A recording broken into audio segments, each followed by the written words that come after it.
My name is Prachi. A group of pandas is called an embarrassment, and this is a video in which I go through all of my brown lipsticks, pinkish brown lipsticks, and nude lipsticks.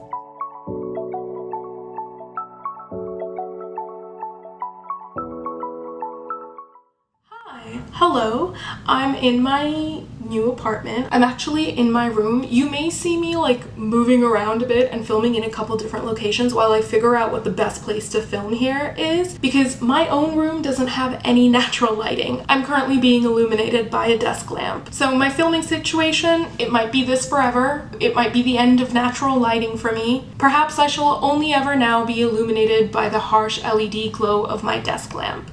I don't know. I'm figuring things out, lads. I have over 500 subscribers now. Feels surreal. I'm trying not to think about it, because if I actually think about it too hard, that there are potentially over 500 people like watching me and listening to what I have to say right now, I'm gonna psych myself out and delete the channel. For those of you who are new here, welcome. To those of you who've been here for a while, welcome back.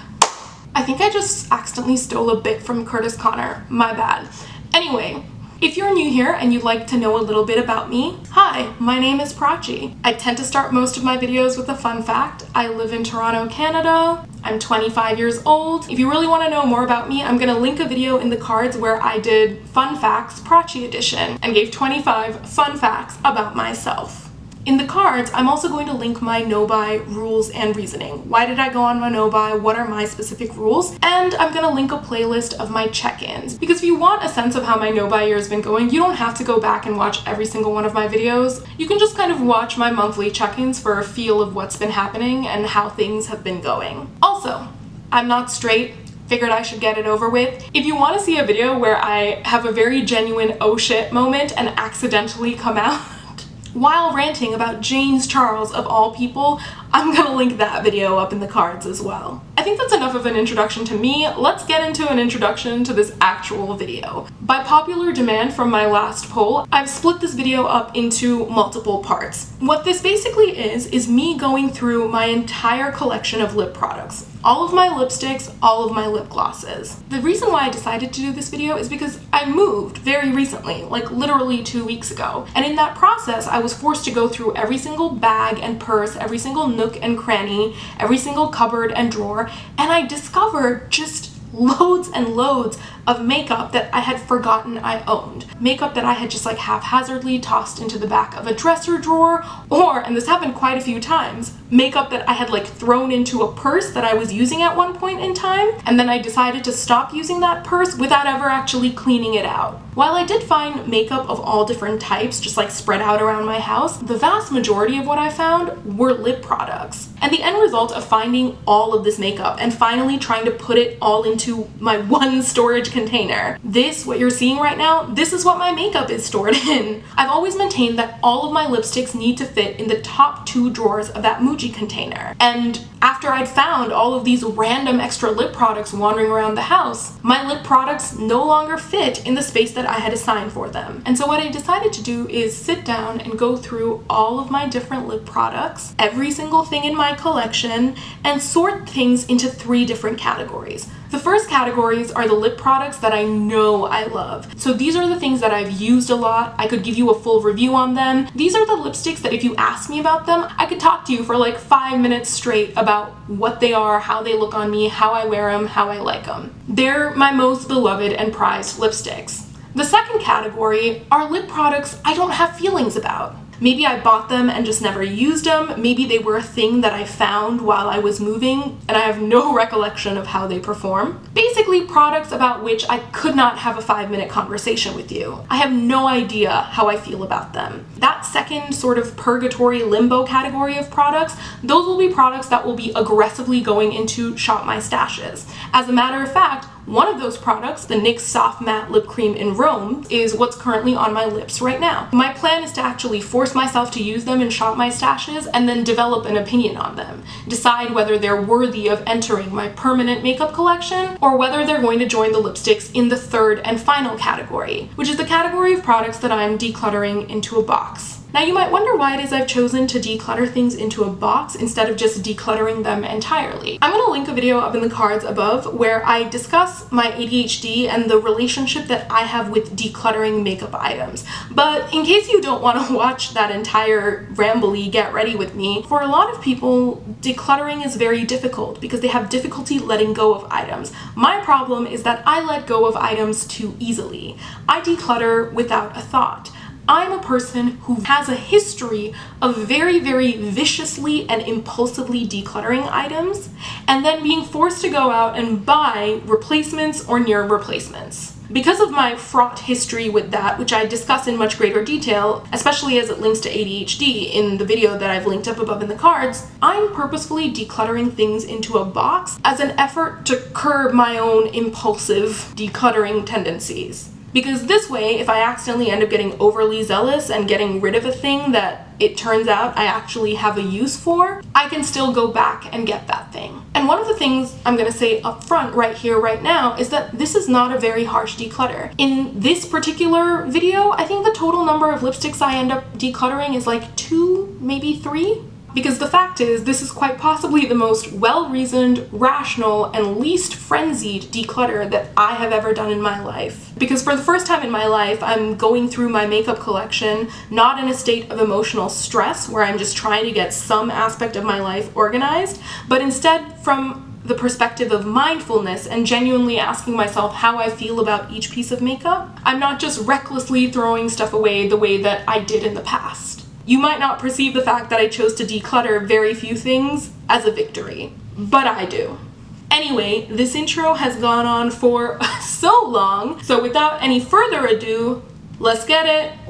Okay, so my first category here, and probably just my fullest category because these are my staple everyday lipsticks. These are what I call like the straight up browns. I do also have a category of like brown tone pinks, which make up my staple lips as well. But I'm gonna sort those brownie pinks separately. These are what I would call like true browns. There are a couple like reddish browns in there, but these are brown browns. Wow, I love my grasp of the English language. Don't you just love how eloquent I am? So from left to right, we have the Charlotte Tilbury matte lipstick in Birkin Brown, the Maybelline Super Stay Matte Ink in Amazonian, the Huda Beauty Liquid Matte Lipstick in Trendsetter, the NYX Soft Matte Lip Cream in Berlin, the NYX Soft Matte Lip Cream in Dubai, MAC's Matte Lipstick in Persistence, MAC's Satin Finish Lipstick in Retro, the Shiseido Modern Matte Powder Lipstick in Murmur. This one at the very top here is the Shiseido Visionary Gel Lipstick in Woodblock. And what we have here on the bottom is the Bite Multistick in Almond. So the first lipsticks that I grabbed off of that pile of browns immediately and instinctively is the MAC lipstick in Persistence. So that's hope I'm in focus. That's this color right here. And I already knew I was going to keep this because this was the first brown lipstick I ever bought. I remember when MAC came out with this lipstick because it's a relatively newer shade. Like, this isn't a brown lipstick that's been around for forever. It's one that came out in like the last, I think, like 5 years or so. And I remember being sort of afraid of brown lipsticks because I associated them so heavily with like Indian aunties, and I was so afraid to try brown lipsticks on my skin. But I felt like so many of like the popular cult lipsticks that I tried that weren't brown lipsticks were just too pink and they clashed a little too much. When I tried this on, I remember vividly the experience of putting it on in the store and being like, oh, this is what people mean when they say my lip but better. Because that's truly what this lipstick is for me. It's one of those lipsticks that's just like so effortless. I don't have to think about it. It's never looked bad on me even once. Like, it doesn't matter what, this lipstick always looks good on me. So this is a definite hell yes of a keep. The next thing that immediately speaks to me is this. This is the Bite Multistick in Almond. And this is actually something that I bought in January of this year before I went on my no-buy. And I used it for 2 weeks straight after I got it. And then I thought I lost it because when I went to go film my second ever video, which was my makeup collection at the start of my no-buy year, I couldn't find this. And I remember just being absolutely devastated because I love this lipstick so much. I actually own 2 Multisticks by Bite. and I really, really like the Multisticks. They're a very matte formula, and they feel a little powdery almost on the lips, but that's because they're intended for use on the eyes, lips, and cheeks. Now, I've never used either of the two Multisticks on my eyes, so I can't testify to whether or not they crease, but I love using them on my lips and on my cheeks. So here you can see what it looks like now that I've blended the color out a bit. It's just this very, very beautiful reddish pink brown, and I loved it so much when I first got it, and I was so gutted when I thought I lost it. And since I found it again, I've been using it a whole bunch, and it's just sort of reaffirmed for me how much I like it. So it is also definitely going in the hell yes, love this to bits keep pile. Okay, so the next one I gravitate towards is this Shiseido lipstick. This is the Shiseido Modern Matte Powder Lipstick. It is this guy right here. It's actually very similar to Persistence. It's just, I don't know if this is translating well on camera, but it's just the slightest bit darker. I bought this lipstick sometime last year, and I used it non-stop in the fall. Like, it was my go-to brown lipstick. And this was actually the lipstick that sort of taught me why people maybe like luxury makeup. Shiseido's not like luxury in that it's not like Tom Ford, like it's not crazy, but it's definitely like a lipstick that's more on the expensive side. But like I actually don't mind that, because to me this feels luxury. Like I think on some level it's just like the packaging, like there's this really beautiful embossed seal, and the lipstick has like a little bit of heft, and the closure is a magnetic closure, so if I like screw the lipstick in wrong, it will just snap right back into place. And the presentation of it, combined with the fact that it is this like beautiful color that I absolutely love, just really elevates the experience of this lipstick for me. I know it seems frivolous and ridiculous, and like obviously, like looking at my hand, there are so many colors super similar to it that are a lot cheaper, but I feel how I feel about it, and that's that on that. I think I've spent like years of my life just like invalidating myself for feeling joy over certain things, like thinking that like, oh, I don't have the right to feel joy over something that's like frivolous or small or not something like super important. Not to get like deep, but like part of me being in therapy is just sort of acknowledging the small joys in life and letting myself appreciate the aesthetic and the frivolity of a thing. Like, okay, let me use another example. So what you see before you are two versions of the book Norwegian Wood by Haruki Murakami. The book cover on the right is part of an iconic series. I own a bunch of other Murakami books in this same aesthetic style. These covers and this style is what I most associate with Murakami's work. And last year, when I went to go buy Norwegian Wood, I found, to my shock and horror, that these covers are no longer available and that this is the new cover. And so I bought this book. I complained about it good-naturedly, and I told myself that it doesn't matter because the content of the book was the same, and that's what's important. It's important for me to read the words Murakami wrote and not worry about the aesthetic. But earlier this month, a friend of mine was at a used bookstore and saw this cover.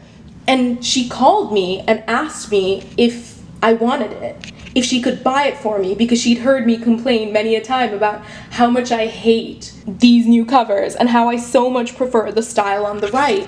And my first instinctive reaction was to tell her no, because I felt like it was so frivolous, because I felt like I already owned the book on the left. And why should I let her waste $6 to buy me a book that I already owned with just a different cover? I shouldn't care about the packaging. I shouldn't care about the aesthetics. And looping it back around to makeup, because you're like, girl, why are you discussing Norwegian Wood?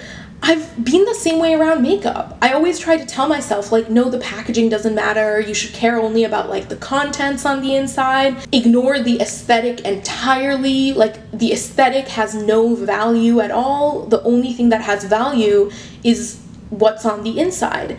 And fortunately for me, my friend knows me better than I know myself, because she went ahead and bought this book and then gave it to me despite me explicitly telling her not to over the phone. And now that I have them both, this gives me honestly and truly so much more joy than that ever could. And it's taught me that the aesthetic has value to me, and I shouldn't be ashamed of that.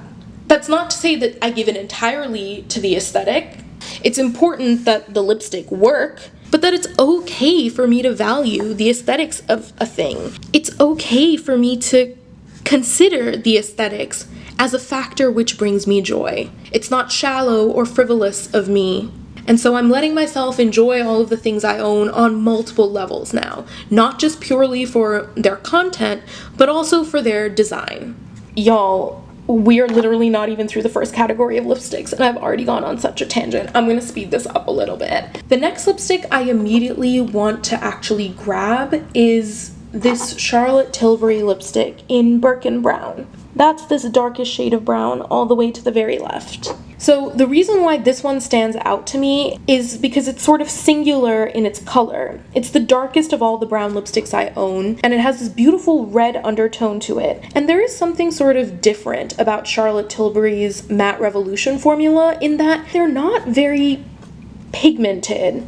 I know that seems like sort of a diss in today's world where we're all about like extreme pigmentation and all of this kind of stuff, but the lipsticks always look a lot darker in the tube than they actually swatch because they have a sort of almost translucent sheer quality to them. And the advantage of that is that they end up being, I think, more flattering on a lot more skin tones than you would think they'd be. And to be 100% honest, the fact that this is sort of a slightly sheerer lipstick used to bother me for a really long time because I wanted it to be this really, really dark, rich shade of brown that it was in the tube. But funnily enough, every single time that I have worn this lipstick, and I wore it quite a lot last fall, I've received like a gajillion compliments. People always ask me what it is I'm wearing because it's just this very pretty, flattering reddish brown color against my skin. And so I think this might be a situation where it's like I'm being super nitpicky about a thing, but actually like if it really was as dark of a color as it was in the tube, I probably wouldn't get as many compliments when I wear it. It probably wouldn't look quite as good on me as it actually does. And so I've been playing around with it a bit recently. I've worn it, I've gotten complimented on it recently, and I've realized like it's earned its place as my fourth favorite brown lipstick. I have been unnecessarily very, very harsh on it. Okay, so I want to discuss these next two lipsticks together because they're sort of inextricably linked together. So if you look at the back of my hand, you will notice that the color swatched all the way at the very top is very, very similar to the fourth color on the left. The color on the very top is the Shiseido lipstick in Woodblock. The fourth color from the left is the NYX Soft Matte Lip Cream in Berlin. I actually bought the NYX Soft Matte Lip Cream first, and I bought this because I really, really liked the way the Urban Decay liquid lipstick in 1993 looked, but I absolutely hated the formula. It was super patchy and really, really drying. And so I went to Sephora, swatched that liquid lipstick on my hand, walked over to the NYX store, and then swatched all the soft matte lip creams that they owned until I found this one, Berlin, which to me looked exactly the same. And I really, really love the consistency of these NYX soft matte lip creams. Unlike any traditional liquid lipstick, it truly is a lip cream. It has this very like moussey texture, and you end up getting this very beautiful, like natural, almost slightly blotted look with these soft matte lip creams. And so I had this, I used this all the time, I absolutely loved it, and then I lost it. Like I couldn't find it. And what had actually happened is I'd clearly like thrown this in a purse that I'd then thrown into the back of a closet and forgotten all about it. But when I lost this lipstick, I was like low-key devastated. I was really annoyed because it was like my go-to lip color at that time. And I had been having like a really bad day, like a really unproductive day, and I was just feeling like garbage. I mean, I'm a person on no buy. Y'all been new, I have a shopping problem. And so to make myself like feel better, I went to this place called Shoppers Drug Mart to try and buy a replacement for this, and lo and behold, this color was completely sold out. And because I'm a clown and I was having a really bad day and I was like, I must get something in order to feel good, I like wandered around the entire store, swatched a whole bunch of lipsticks, found this Shiseido lipstick, which was way more expensive than this NYX one, and bought it. If both of these were to run out tomorrow and I had to rebuy just one, I would definitely buy this NYX Soft Matte Lip Cream, because although I just gave you this really long speech about the Shiseido aesthetic and how much I love it and stuff, this is actually a different style of lipstick than the matte one. You can see it's a shorter tube. This one has like the magnetic closure. This one does not. It's a satiny lipstick, so it actually has a bit of a sheen when you first put it on. Like it's pretty. I do enjoy the aesthetic of it, but I don't have a problem with the aesthetic of this either. And I genuinely really love the NYX Soft Matte Lip Creams. So if I had to like pick between the two for which one I'm going to repurchase, it would definitely be this one. Like, I'm not going to be buying this again when it runs out. But I'm not gonna lie here and tell you that I hate this lipstick. I love them both equally. And so I just wanted to discuss them at the same time and let y'all know that they're both in the hell yes keep pile.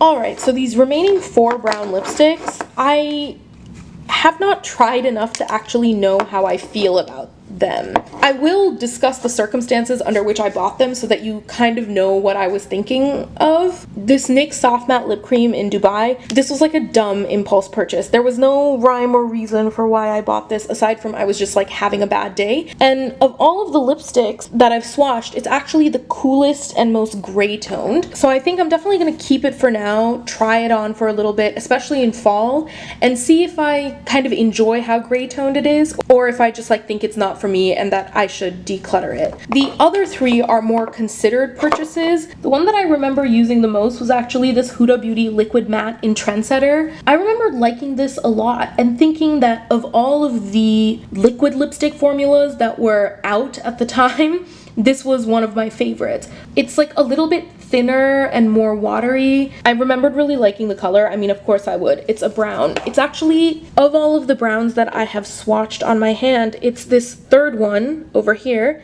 and it's the lightest of the bunch. And I remember wearing this liquid lipstick with like really intense winged eyeliner and just loving the way that it looked. But it's been like well over 6 months since I've used this, so into purgatory it goes.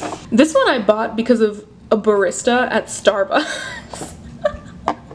Y'all, I bought this and the MAC lip liner in the shade Cork because I once saw this barista at Starbucks who was around my same skin tone and who had a lip combo so beautiful I like demanded to know what it was. And I think the few times I must have worn this, I wore it with the Cork lip liner because I actually found them both tucked into the side pocket of one of my purses. So clearly that was like a go-to combo, and thanks to that barista at Starbucks for it. But I have zero recollection of how it looked and how I felt about it, so into purgatory she goes. Finally, we have this MAC lipstick in Retro. It's actually the most red out of all of the lipsticks on my arm currently. I think I initially went into the store looking for the color Verve by MAC, which is a lot more of like a grungy brown color. And the sales lady somehow talked me into buying this one instead because they were all out of the color Verve. And so this is also definitely going into the stack of lip products that need to go into Shop My Stashes over the upcoming months so that I can form a full opinion on them. Anyway, these are the 6 brown lipsticks that are my absolutely do spark joy, hell yes, KonMari keep pile, and these 4 are currently in purgatory. Nothing's being decluttered into a box just yet. Okay, I know I spent like 80 years on brown lipsticks, but we're finally moving on. These are all of my brown lipsticks cousins. These are my pinky browns. Note that these 2 mini size lipsticks are exactly the same shade. They're Bite Beauty's lipstick in Chai. So let me swatch all of these for you. Y'all, I'm losing my mind. You ever realize you're just like buying the same shade of lipstick over and over and over again? Oh my god. These all look almost exactly the same. So from left to right, we have Charlotte Tilbury's Bond Girl, Bobbi Brown's Crushed Lip Color in Telluride, Bite Beauty Lipstick in Chai, the NYX Soft Matte Lip Cream in Rome, Kat Von D Matte Lipstick in Cathedral, and then this guy down here is the Wet n Wild Catsuit in Give Me Mocha. At this angle, I think you can get a decent sense of the colors without sort of the luster throwing you off. Quite a few of them are very similar in color, and I'm actually really very relieved about that. In case you were wondering why, let me tell you. These 4 right here, so that's the Charlotte Tilbury lipstick in Bond Girl, the Bobbi Brown lipstick in Telluride, and the Bite Beauty lipsticks in Chai. These are not just some of my favorite lipsticks in this category of neutral brown pinks, these are some of my favorite lipsticks, period.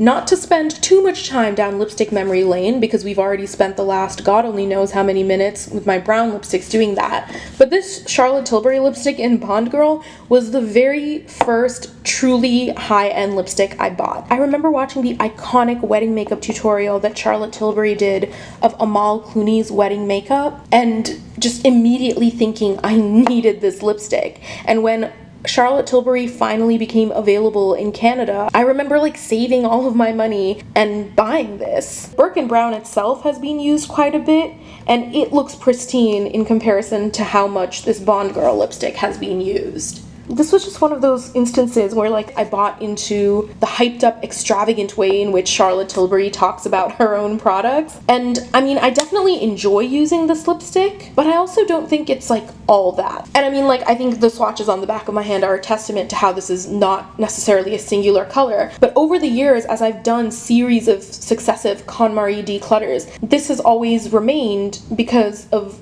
the nostalgia of it being the very first high-end lipstick that I ever bought, and because it was for a very long time, and I think is to this day the most expensive brownie pink lipstick I own. So whenever I would declutter this category, this would always stay by default because I had spent the most money on it. I had the most sort of attachment to it. This Bobbi Brown lipstick in Telluride is also definitely staying. This was in my May favorites. I'm gonna see if I can link that video up in the cards because I talk about it and how I acquired it a lot more in that video, and I'm actually wearing it so you can see it like in action, so to speak.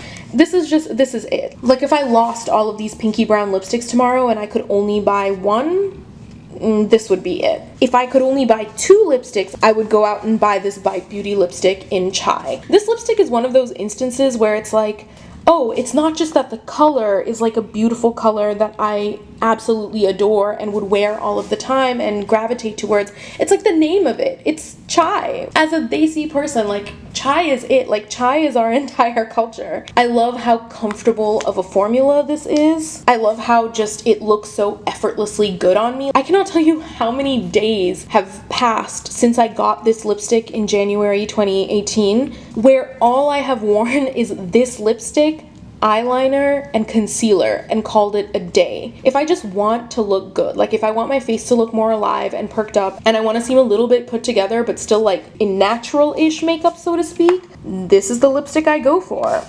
I love it to bits and pieces. What I am gonna do, because space in my like makeup drawer is currently an issue, is I'm just going to put one of these in my makeup drawer and then declutter the other one into the box. So now let's address what's going on here. Of these 3, this NYX Soft Matte Lip Cream in the shade Rome, I don't really have an opinion on it. I found it while I was moving. I haven't used it in at least 6 months, so it's gonna go into purgatory status, and I'm gonna use it in a Shop My Stash and then decide how I feel about it. It oddly reminds me of the Kat Von D lipstick in Lolita, and I've always loved the way that liquid lipstick has looked when I've like swatched it in store and put it on my lips, and just kind of hated how insanely drying the formula was. So if I really like the way this looks on me, I will happily and gladly keep it in my collection. And speaking of Kat Von D, this is a Kat Von D lipstick in Cathedral. This is actually the only Kat Von D lipstick I have ever bought in my entire life. I don't know how well this is translating on camera, but Chai, Cathedral, and this Wet n Wild liquid catsuit are very, very similar in terms of color. Ever since Kat Von D turned out to be an anti-vaxxer, I have been really, really staunchly against buying anything from her brand. I have just felt really annoyed and frustrated every single time I go to use this lipstick. I don't want to use this lipstick. I don't want it in my life, and I've held on to it all this time because I've been worried that none of the other lipsticks in my collection are like it. And swatching everything on the back of my hand has shown me that I have more than enough lipstick in this exact color family, so I'm very, very happy to just let it go. Regarding this Wet n Wild liquid catsuit, it's so dry, y'all. This is such a dry formula of liquid lipstick. For neutral tone pinks, I don't need like crazy tenacity. I'm okay with something that has like a slight satin finish, or with something that like will wear away after lunch and that I have to reapply. So I'm just very relieved that I have more than enough options that I can just let this go with gratitude. At the end of my assessment of neutral tone pinks, these three lipsticks, Bite Beauty Chai, Telluride by Bobbi Brown, Bond Girl by Charlotte Tilbury. They're my absolute hell yes Spark Joy lipsticks. This one is an unknown factor. And these two over here, Cathedral by Kat Von D and the Wet n Wild Liquid Catsuit and Give Me Mocha, are getting decluttered. Over here we have my absolute smallest category of lipsticks, and that would be nude lips. On the left we have the Guerlain Kiss Kiss Matte lipstick in Caliente Beige, and then on the right we have the Wet n Wild lipstick in Bare It All. I'm going to say right here, right now, that I am so relieved that the swatches of these are super similar to each other, because I hate the packaging of this Wet n Wild lipstick. You know how I was like going on and on about the aesthetic and the packaging of that Shiseido brown lipstick in Murmur? This Wet n Wild lipstick is the anti-Shiseido lipstick. I loathe this packaging so much because this lipstick does not go all the way down. Like, it's just exposed up here. And that means every time you go to close the lipstick, you have to be so super careful to make sure you don't accidentally like nick the sides. And as you can see from the dirty sides of this lipstick, there's only so many times you can really do that before you do inevitably end up nicking the lipstick. The packaging of this is just, it's a no from me. Like, it's not functional, it gets really messy, it's very annoying, and I'm glad that I can let go of this lipstick and have something else in its place. This Guerlain lipstick was one that I impulse bought on my birthday. I think it was last year, and I felt so much guilt over buying this because it was like a luxury lipstick, and my whole rant about the aesthetic and how I never let myself appreciate anything aesthetic or what would be deemed like frivolous, etc. But I didn't have time to go back and return it, and because I still felt guilty, what I did is I decluttered this to my sister, and I went back a little bit earlier this year to reclaim it because, quite frankly, I was getting annoyed at the packaging of this lipstick, and I was like, let me go see if that Guerlain lipstick is like good. Real talk though, let me be 100% real with you guys. Unlike the Shiseido lipstick, I don't think this Guerlain lipstick was worth the exorbitant price, because this definitely was more expensive than the Shiseido lipstick, but it doesn't give me quite that same feeling of joy that the Shiseido one does. And the fact that they're really, truly, genuinely so close in color. Like, if Wet n Wild just didn't do me like this with the packaging, if Wet n Wild literally just made it so that the lipstick went all the way down in the tube, I would happily buy this guy over this. Because the formula of this, I actually enjoy. I don't think it's overly drying. I don't think it's chalky. It was like a good, flattering nude lipstick with lip liner, of course, just like this. It's just the packaging that drove me absolutely up the wall. So this one's getting decluttered and this one is staying. But honestly, like, this is not worth the hype. Like, of all the lipsticks I have bought, even now that I have a better appreciation for the aesthetic, I have realized this is not my aesthetic. That Shiseido lipstick, that is my aesthetic. And those, my friends, were all of my brownie brown lipsticks, all of my pinkish brown lipsticks, and all of my nude lipsticks. Still to come are my red lipsticks, my berry tone lipsticks, my bright pinks, and my oranges, as well as all of my lip glosses. That's everything I can think of on my end. As always, thank you so much for watching, and I hope you have a great upcoming week. And even if your upcoming week ends up becoming messy or imperfect, I hope that you're still able to create and experience some truly beautiful moments. Bye!